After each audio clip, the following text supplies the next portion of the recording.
Hello there, Seaside Shadows. This is your ghost hostess, Laura, and I am here with you tonight to give you a very interesting tale about the Benton Homestead in Tolland. Now, this is going to be a very frightening tale indeed, for while we do talk about a lot of history, today's focus is a lot on the mystery aspect of that. So we are going to be talking about this infamous homestead, which many of you might already be familiar with. Now, this homestead is rather famous, for it did have paranormal activity even when it was built in the 18th century.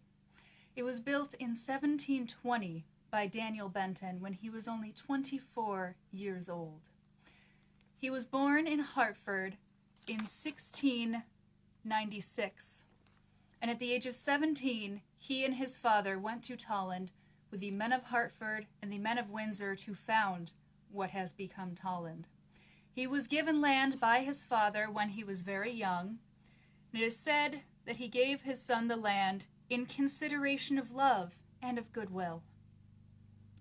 This was the land on which the house was built. Later on, he did establish more land. First, he had his 40 acres given to him by his father. Then he had 2 additional tracts of land that were conveyed to him. Then he had another 2 additional tracts of land equaling 70 and 21 acres. This man, at the age of 24, became rather wealthy, became rather prosperous in Tolland, so he had to build a grand home to establish this. He even married a local girl, Mary Skinner, and the records aren't clear on this. It is either 1721 or 1722. Not long after the home was built in 1720. Now, it was a very prosperous place. In fact, 6 generations of Bentons did live in this household. And the Bentons were very patriotic people. In fact, many Bentons did fight in many of the wars associated with the Americas. Now, they did fight in the French and Indian War, and of course, the Revolutionary War. Now, that is where our story begins, of course, because there were some strange occurrences early on, but of course we can always attribute these strange occurrences in colonial homes to the fact that this land was not ours before it was the natives' lands, and oftentimes we could have activity associated with that before. But this appears not to be the case. It appears that this activity begins with a very tragic end. We start in the Revolutionary War in 1776. Now, Daniel Benton has 5 grandsons that go off to war. Not many return home. 2 of them are imprisoned by the British, and they die in their imprisonment. That alone can cause enough trauma to perhaps cause this paranormal activity. But the worst is yet to come. For a most beloved grandson, Elisha, was imprisoned by the British on a warship. For those of you that don't know the history of British warships, they were not a good place to be. Many of these British warships were known as a death sentence. In fact, it would have been better if they just executed you instead, for you would linger on in these warships, and oftentimes, even if you were released, you still wouldn't make it. In these warships, disease was rampant. There was smallpox, there was tuberculosis, anything you can think of, it was there. And because these men were in such cramped and horrid conditions, it would be passed around to all. It was oftentimes said the British even encouraged this disease, and it's possible that they spread it around by giving blankets that were infected with this disease to other of the soldiers. If one of them died of smallpox, they might then give that blanket to another soldier who they felt needed to be on his way. And it was easy for these British because, well, they said they were still keeping them alive and they weren't executing them, so isn't that good, right? But then it was off of their hands if they died of disease. And also, it was a win for them because if they did release them back to their families, oftentimes they were ill and they perished otherwise.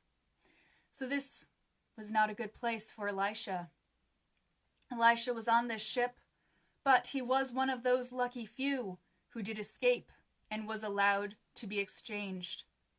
He did return home but he was very ill, for he had caught smallpox on one of these ships. Now, as you know, smallpox was highly contagious, especially back in the 18th century. Inoculation was starting to come about, however, this family was not inoculated. So when he came home, they faced a dilemma: what to do about a contagious Elisha. It is here that an unlikely hero comes along, in the form of a young woman, Jemima Barrows, who was 12 years the junior of Elisha Benton. The family had never approved of her, for before he went off to war, he did declare passionate love for her, and she for him. But for unknown reasons, they did not approve. Perhaps there was a difference in social standing, perhaps there was disapproval amongst the families. Whatever the reason, they declined. And Elijah went off to war without marrying her or without declaring any sort of courtship. But when he returned, the family saw that perhaps Jemima could be of use after all. They did ask her if she would nurse Elisha, to of course she said yes. So the family did ask Jemima if she would be shut in with him for his quarantine. So in the birthing and dying room that you often find in these colonial homes, they shut up Elisha with Jemima, who would care for him in his time of need. But sadly, soon after he arrived home, he took a turn for the worse. And on January 21st, 1777, he died at the age of 29. This was a great loss to the family, as they seemed to be losing more and more children to this terrible war. What was even worse is that Kay could not attend to his corpse. The problem is that it's still contagious at that point, and they are concerned that it might infect the entire community. So what they did is they passed his body through the window of that room into the yard. He would not even be allowed to be buried in the cemetery. They buried him right in the yard of the homestead and put a very simple stone to where he was. This was a great blow for this family, but the worst was still to come, for dear Jemima did catch smallpox while she was nursing her dear Elijah. And 5 weeks after he perished, she perished as well, just a month before her 18th birthday. But it seems the family, despite everything she had done for them, still did not approve of her. After she had nursed their son and even sacrificed her life for him, they paid her no kindness. Because they had never married, she could not be buried next to her one true love. So they separated them, and she was buried across the road from him, forever separated by a carriage road, never to be laid to rest beside one another. So this begins our tragic tale at the Benton Homestead. And this is the basis for many of the paranormal sightings. But we do have one small bit of happiness associated with the revolution in the very strange form of mercenaries. For in 1777, after the Benton family is still reeling from this tragedy, Hessians came to stay at the Benton household. This is very unusual. Oftentimes you don't hear about foreigners such as Hessians coming to Connecticut. However, there's a very significant cause of this, the defeat at Saratoga, led by none other than our very own Benedict Arnold, our Norwich boy. Of course, this is before he was a traitor. He did lead the charge at Saratoga, and he did help to defeat the British. The Hessians were involved in this as they were mercenaries hired by the British, but they follow the coin. They don't have a real dog in the fight. They don't have a real allegiance unless you're paying them. So they took the Hessians, who were more than glad to get out of the cold of New York, and they took them across Connecticut up to Boston. But they decided to stay in Tolland for a while. So they put 24 Hessians into the Benton household in the basement. And they treated them very well. These Hessians were very pleasant people, according to the records. And in fact, the Hessians were said to love their stay at the Benton household. In fact, they even wrote down graffiti, which you can still see to this day in the ceiling beams. And the rumor is they did love Tolland so much that some of them never left, whether in a spectral form or a physical form. Some of them did decide to stay in Connecticut instead of move on to Boston and then go back home to Germany. So we have some light in the darkness at the Benton household. Now, as time passes on, we have those 6 generations of the Bentons that live at this household. But all good things must come to an end, and another owner appears. Her name was Florrie Bishop Bowering, and she lived in the house from 1934 to 1969. She loved the home, and she wanted to restore it to its original glory. She lived there with a maid and a handyman who would help her out, but even she started to notice there were strange occurrences in the household. In fact, she did have some overnight guests once, and one guest reported, "I was asleep in the front bedroom when the sobbing started. It was after midnight. When it roused me, I was immobile till it stopped." This is the first of many reports of sobbing in the household. For as she and her maid and her handyman all had experiences in this house, and even more reports come from the Tolland Historical Society, to whom it was passed on after Florrie died. There are many guides who tell of vibrations or bad energy in the household. Now, it could be that it is residual energy, the fact that that trauma is ingrained into that household. It could be an intelligent haunting. We'll have to find out. But we do hear tales of dogs who refuse to go into the dining room, who have to be carried across the room, placed down into the hallway, only to refuse to go into the parlor and have to be picked up again. We do hear of other people demanding to go into certain areas that they aren't allowed to go into, and when they are let into it, they then walk right out saying, "I will never go in there again. There is a bad energy." Now, I myself have experienced things such as this in 18th century homes. Sometimes I do believe it is an intelligent haunting. Sometimes I do feel like it is the trauma of the Revolutionary War embedded in the house itself. It is a very strange feeling, and I know some of you have felt it as well. We do have other accounts of people and their experiences in this house. We, of course, have the phantom footsteps going throughout the household, the lights turning on and off, even full-bodied apparitions of a Revolutionary soldier coming to the front door and reaching his arms out as if he's reaching for something, but it is not there. Now, there's even reports that people have written. Now, there's one who says that the fireplace in the living room was glowing. So it appears this residual energy, this fireplace that does not work anymore, is still happening. Another said, "We were enjoying resting and talking about a great deal of nothing, when our visitor said, 'What is that?' We listened to footsteps coming from the east door down the hall. A light thump, light footsteps, then nothing. Our visitor left within 15 minutes. I know all of you out there at Seaside Shadows, I think you would stick around. I don't think you'd be scared away by those footsteps." Of course, we have another account from the same person who said they heard a snapping sound like a branch being broken or like the crack of a fireplace.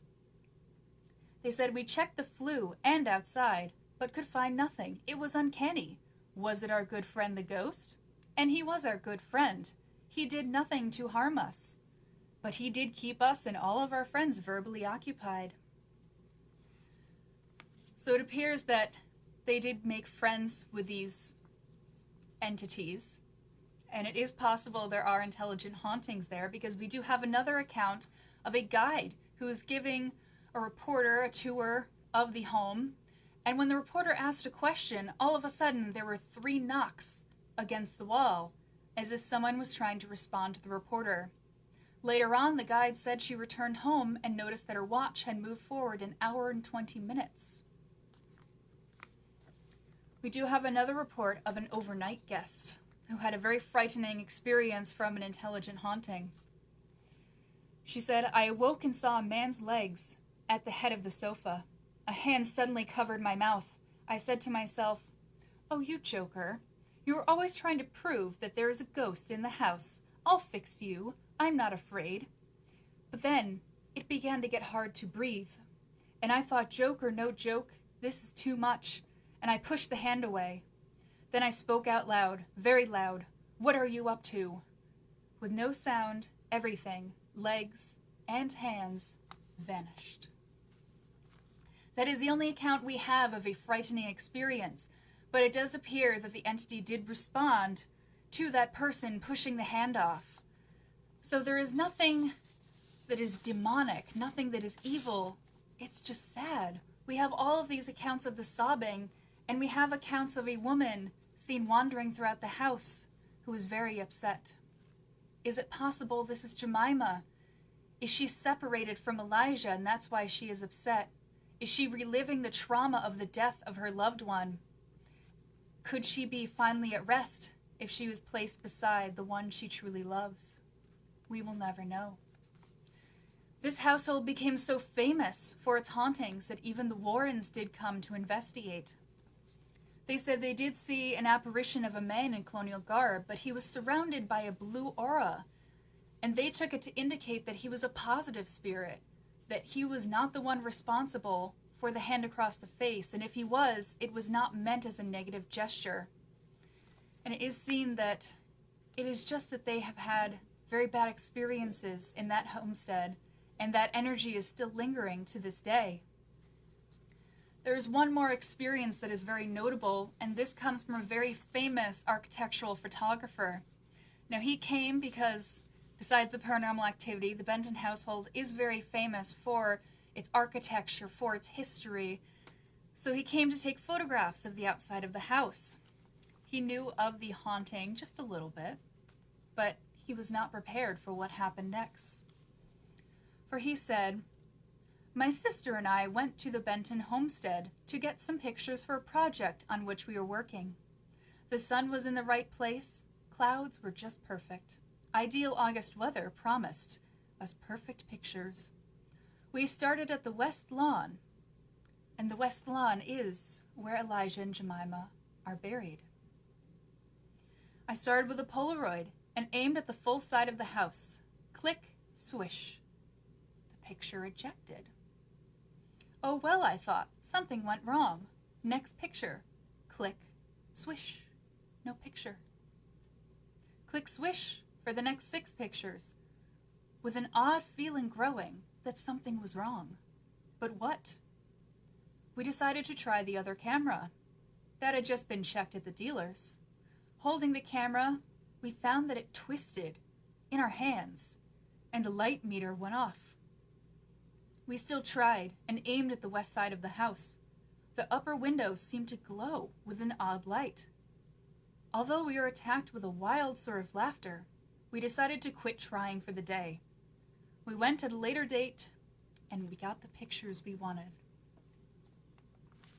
It appears that perhaps he disturbed something in Elijah and Jemima. They did not want their pictures taken. They did not want anything disturbing them at their resting place.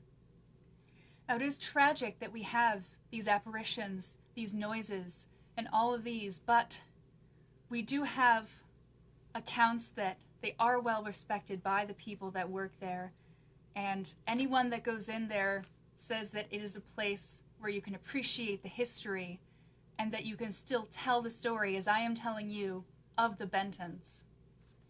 So if you are at all interested in visiting the Benton household, you can visit it in Tolland, Connecticut. It is run by the Tolland Historical Society, and you can take a tour there once it is safe to do so. In the meantime, you can research the Benton family if you so choose. But I would recommend you do keep an eye out if you go to the Benton household, so you may see who is in fact lurking in the shadows. Perhaps you may see a Revolutionary War soldier at the front door, reaching for something that isn't there. Or perhaps you find a friendly Hessian in the basement, still chipping away at one of those ceiling beams and having a grand old time in Tolland. So thank you very much for joining me for our Spooky Story Sunday for today. Again, my name is Laura. I am your historian. And thank you very much. You can join us again next Sunday at 8 o'clock.